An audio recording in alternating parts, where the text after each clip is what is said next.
Bonjour tout le monde, je vous ai fait une petite vidéo la dernière fois pour vous montrer la nouvelle commande qui venait d'arriver de chez T1 Race Performance et aujourd'hui on va la regarder plus en détail.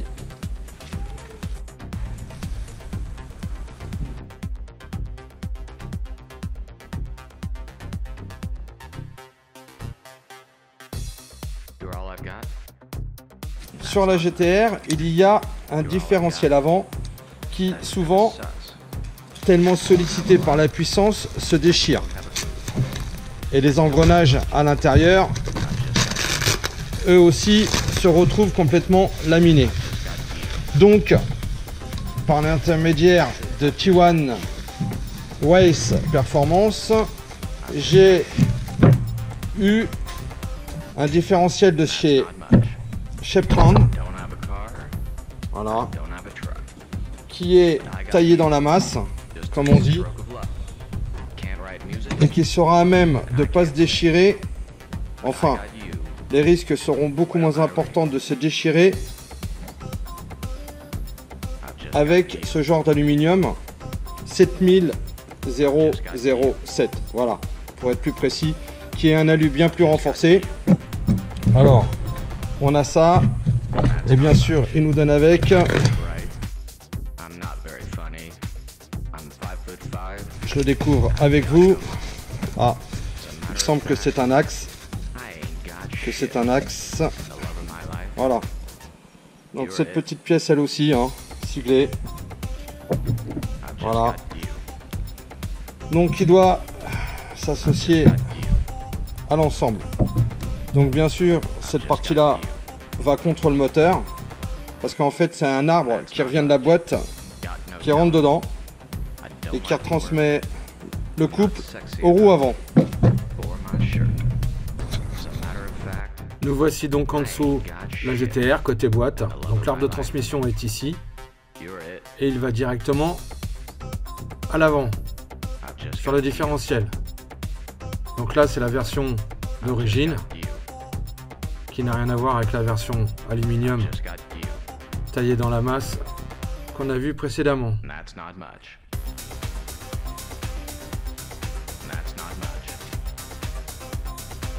Donc là c'est le derrière du différentiel, cette plaque là je la récupérerai pour monter sur le bloc. On attaque le dur de dur et ça pèse super lourd, à savoir le vilebrequin. Alors, je peux vous dire que ça pèse un poids important, forcément. Je crois même que c'est plus lourd que le bloc moteur en lui-même nu. Alors là c'est pareil, hein. On est sur un produit tout comme l'autre pièce, hein. On est sur un produit de compétition, voilà. Donc c'est du matériel forgé, qui est traité, je dirais, avec le plus grand soin. J'ai la marque ici. Alors, oh. Bryant Racing. Je sais pas si on le voit bien ici. Bryant Racing. Avec une référence qui va bien. Donc là, on est sur du vélo qui bien sûr n'est pas incassable, mais au moins on limitera cette possibilité. Bien sûr, on n'oublie pas que tout moteur construit peut casser, hein, même avec les meilleurs éléments du monde. Cela arrive régulièrement tous les jours. Bien sûr, on ne le souhaite pas, vu l'investissement que ça coûte.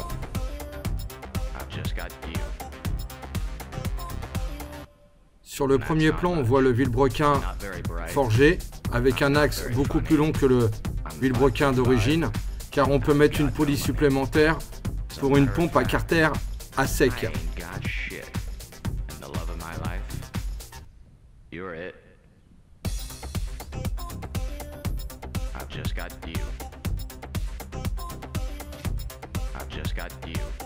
La clavette du vilebrequin d'origine, toute petite, pour tenir la couronne de la chaîne de distribution, on voit l'entaille sur le vilebrequin pour la clavette qui est toute petite, alors que sur le vilebrequin forgé, juste à côté, on voit une clavette super longue et une fente sur toute la longueur pour tenir toutes les poulies.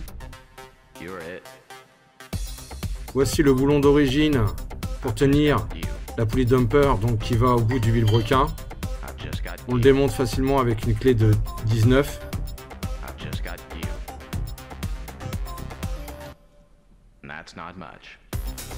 On voit très bien que la tige centrale est assez petite en diamètre.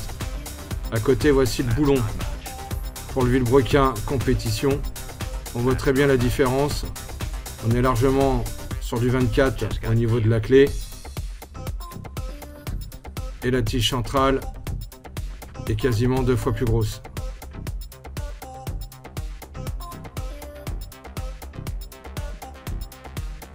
Donc bien sûr, c'est un boulon ARP qui supporte des couples de serrage énormes. Il faut des coussinets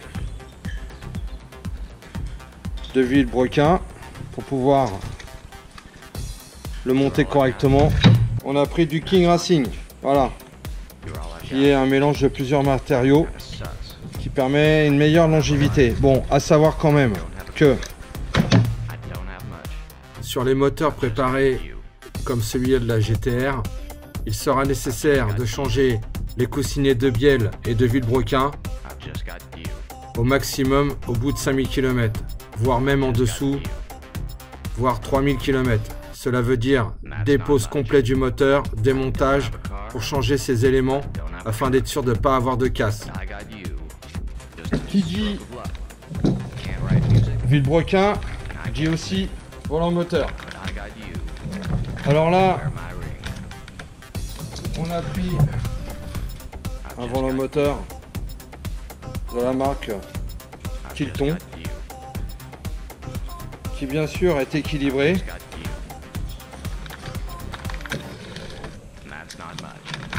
Allégé bien sûr, donc on prend quelques tours supplémentaires. C'est tout un ensemble hein, d'éléments qui font qu'on gagne de la puissance. C'est pas juste on change un élément et ça suffit. Il faut vraiment tout changer. Donc voilà, voilà à quoi ressemble le volant moteur. Voici un volant moteur d'origine.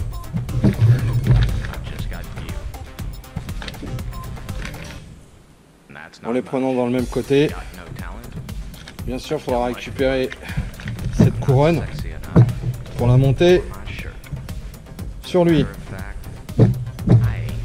Sinon on va avoir des problèmes d'allumage qui ne sera pas capté.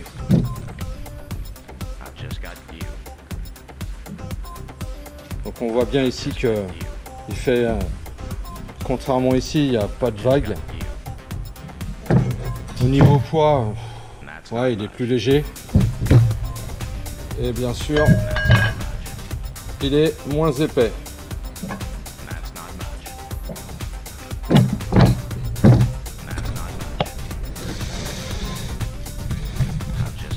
Alors, de l'autre côté du volant moteur, c'est toujours sur le vilebrequin, la poulie dumper. Alors, on pourrait laisser la poulie dumper d'origine, sauf que à certains tours, on se retrouve avec des grosses vibrations et bien sûr, on peut casser la tête du vilebrequin. Donc, j'ai opté pour une poulie dumper spécifique qui permet de régler justement cet équilibrage final pour éviter ce genre de vibration. Pour pouvoir monter et équilibrer cette poulie, il faut un kit spécifique. Et oui, il faut tout acheter, tout prévoir. Voilà. Donc vous avez ce genre de choses qui permet de le visser au centre du vilebrequin.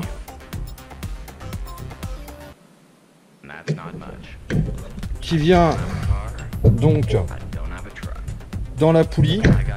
Et en fait, ça permet de rapprocher cette partie-là au plus près du vilebrequin au bas moteur pour être sûr de l'approcher correctement. Voilà. Mais je vous montrerai tout ça au fur et à mesure du montage.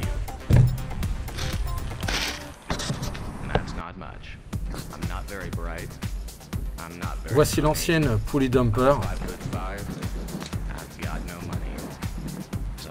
avec cette étoile assez excentrée vers le fond, alors que sur la nouvelle dumper on voit très bien que l'étoile est plus placée dans le milieu. La hauteur est la même.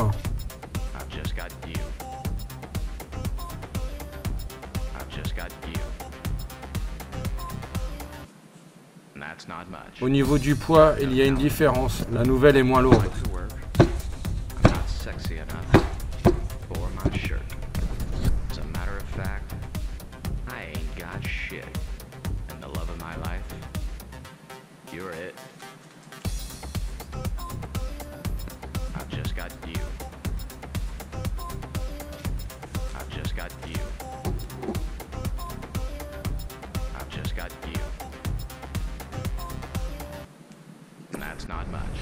Bien, vilebrequin étant fini, avec tout ce qui va dessus, ou presque, il nous manque quelque chose, à savoir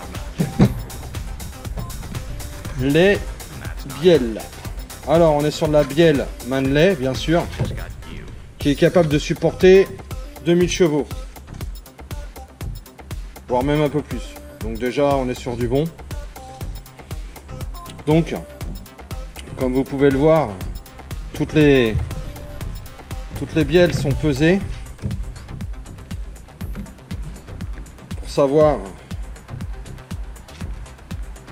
où les placer, entre guillemets, disons, pour pouvoir équilibrer l'ensemble. Alors il y a deux options. Soit on les place à un endroit pour faire contrepoids et arriver à un équilibre, et on affine l'équilibrage en taillant un petit peu sur le vilebrequin. Soit on enlève du poids sur la bielle à un endroit bien spécifique pour mesurer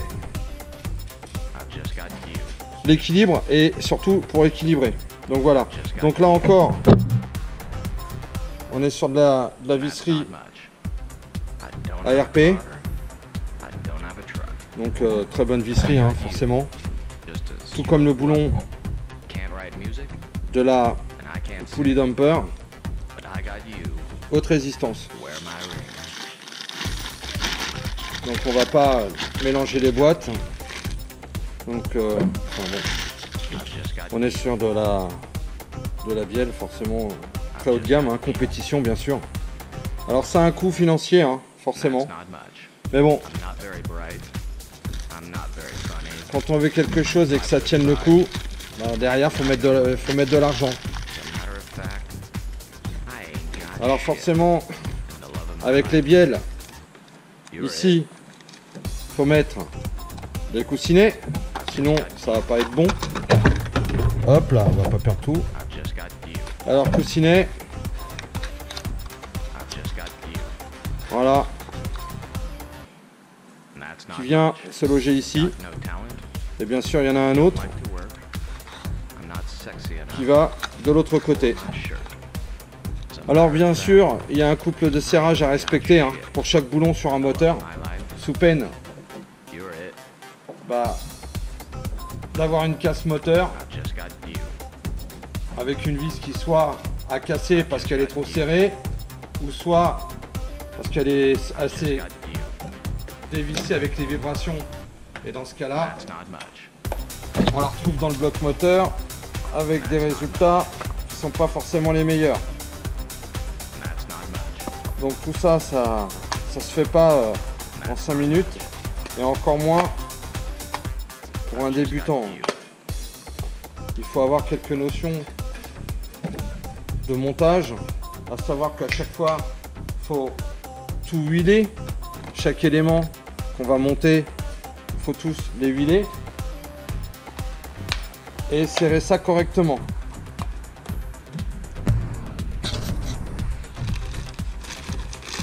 Mais bien sûr, encore une fois, je vous montrerai tout ça quand je procéderai au montage.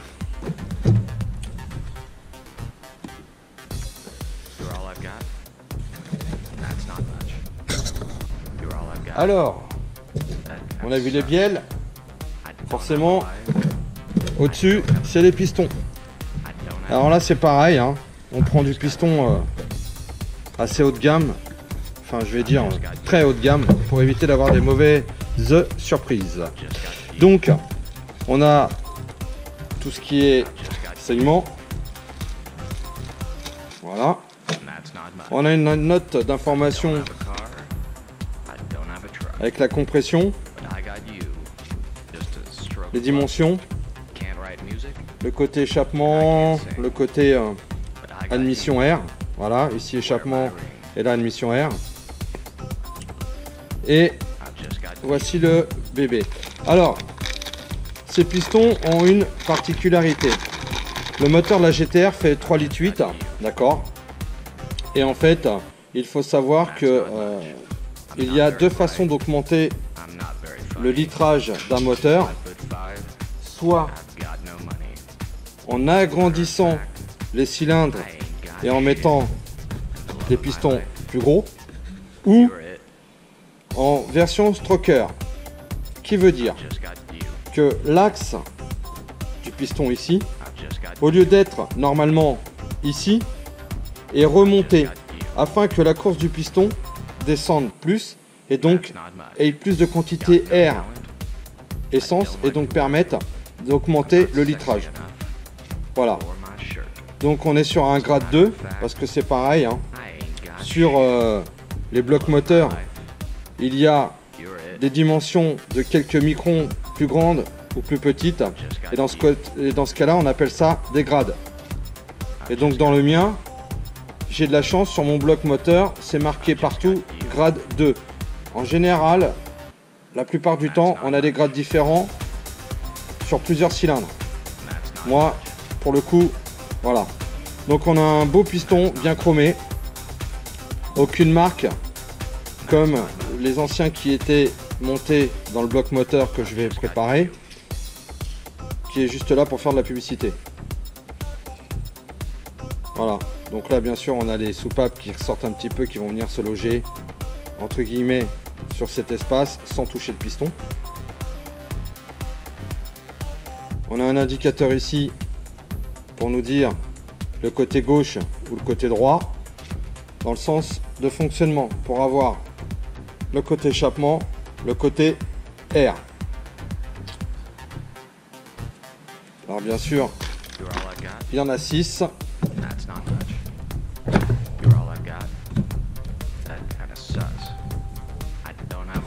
Voilà, qui permettront de faire les 6 cylindres de la GTR. Quand je parle de marque sur le piston publicitaire, entre autres ici, voici un exemple d'un concurrent avec qui j'ai eu un gros problème. Je vous parlerai donc sur une autre vidéo. Voilà. Donc là, pareil, hein, on est sur un piston stroqué. Donc l'axe déplacé.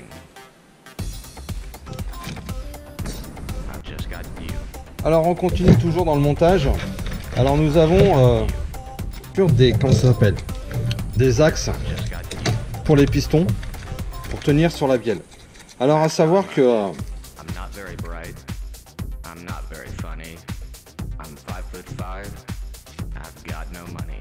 en fait vous avez un axe qui va dans le piston et qui traverse la bielle. Ici vous avez une épaisseur. En temps normal, cette épaisseur est largement moins épaisse que celle-ci, ce qui, toujours dans un moteur extrêmement sollicité, on peut se retrouver avec un axe qui casse. Et bien sûr, axe qui casse, le piston qui reste bloqué, la bielle qui remonte, enfin la soupape qui descend. Bon, voilà, on se retrouve avec une boucherie. Alors je vais rechercher le piston que je vous ai montré. Alors voilà, On voit sur le piston que je vous ai montré du concurrent, voilà, pour pas le nommer, on voit son axe. Regardez bien celui-ci. On voit très bien que celui-ci, donc le nouveau, est beaucoup plus petit au niveau du centre que celui-ci. Donc on aura une résistance plus importante avec cet axe-là que l'autre. Donc pour le coup, un risque malgré tout possible, mais moindre, d'une casse moteur au niveau de l'axe. On le remet dans sa petite pochette.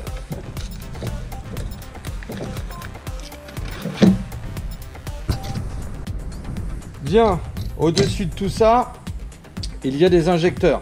Sur la Nissan, nous avons, enfin la GTR, nous avons que 6 injecteurs.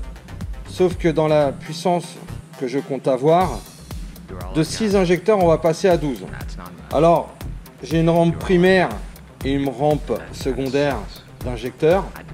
Sur la rampe primaire, j'aurais pu être à du 1050 cc au niveau des injecteurs, mais j'ai mis du 1300. Alors j'avais l'option sur la rampe secondaire de mettre pareil des 1300, mais pour éviter de les rechanger demain ou dans l'avenir, parce que il serait trop sollicité étant donné que la voiture va rouler à l'éthanol et qu'il faut en moyenne entre 20 et 30% de carburant supplémentaire pour le même nombre d'air injecté dans le moteur, j'ai préféré prendre donc des injecteurs donc de cette marque, injecteur D dynamique, donc qui font du 2600 cc. Donc autant vous dire que ils viennent d'être conçus, qu'il n'y a pas plus haut, en tout cas dans cette marque de disponible. Alors voilà, donc on a bien sûr l'autocollant pour faire geler sur la voiture et on a les injecteurs en question avec tout ce qui est les connectiques pour pouvoir faire du travail propre. Voilà.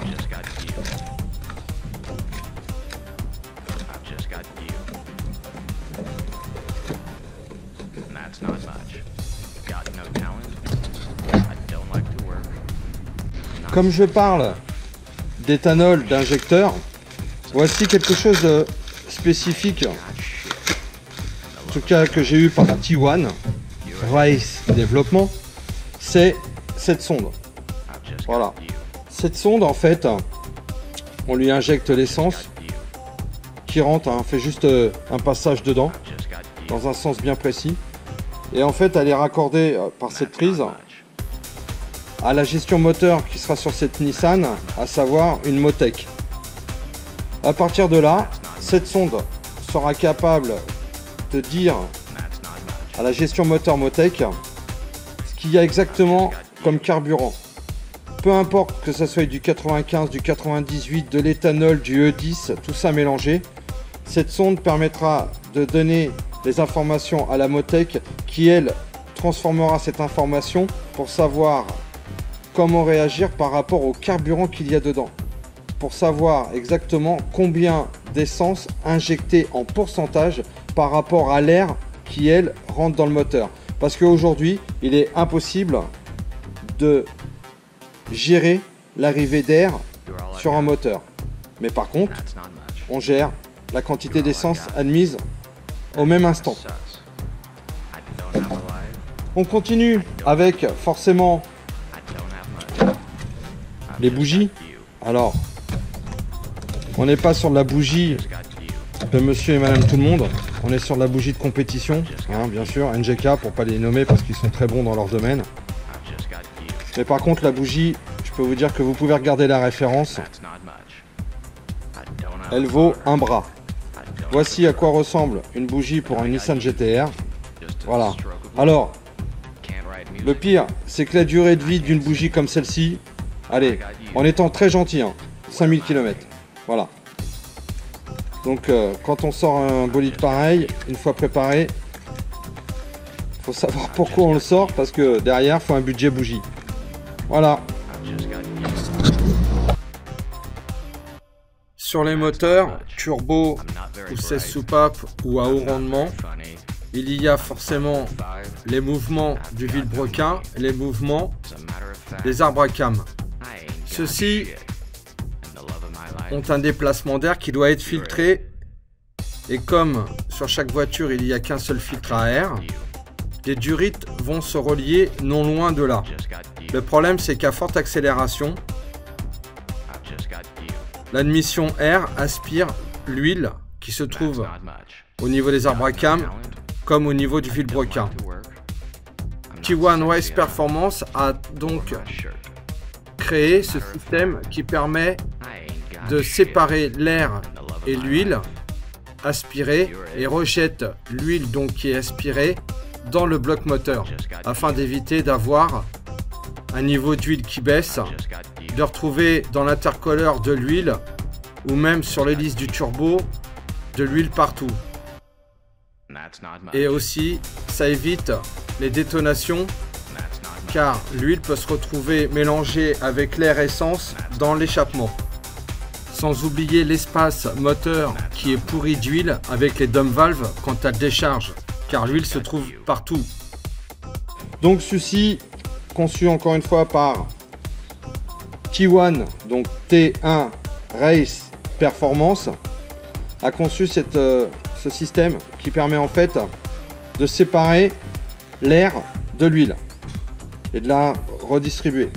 Donc on a un kit durite qui est fourni avec, plus ça, et un système fixe qu'on fixe sur le moteur de durite rigide qui permet de faire le montage correctement.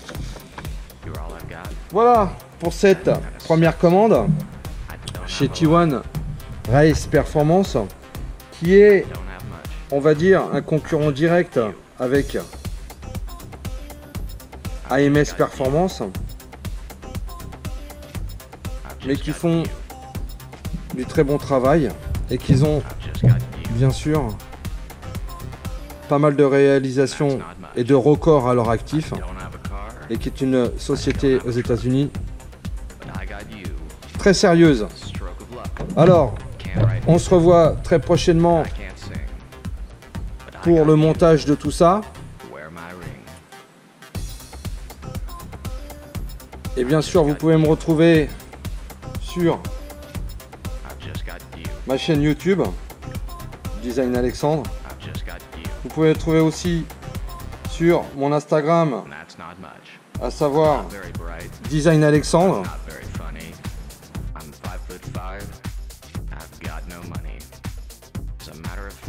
Et suivre le montage du moteur, la réalisation finale de cette voiture. Et on verra ensemble combien de chevaux on peut espérer. J'attends encore d'autres pièces. Je vous ferai une vidéo pour vous montrer dès qu'elles arriveront. À très bientôt. Et surtout, n'hésitez pas à vous abonner à la chaîne et de mettre un pouce bleu. Ciao.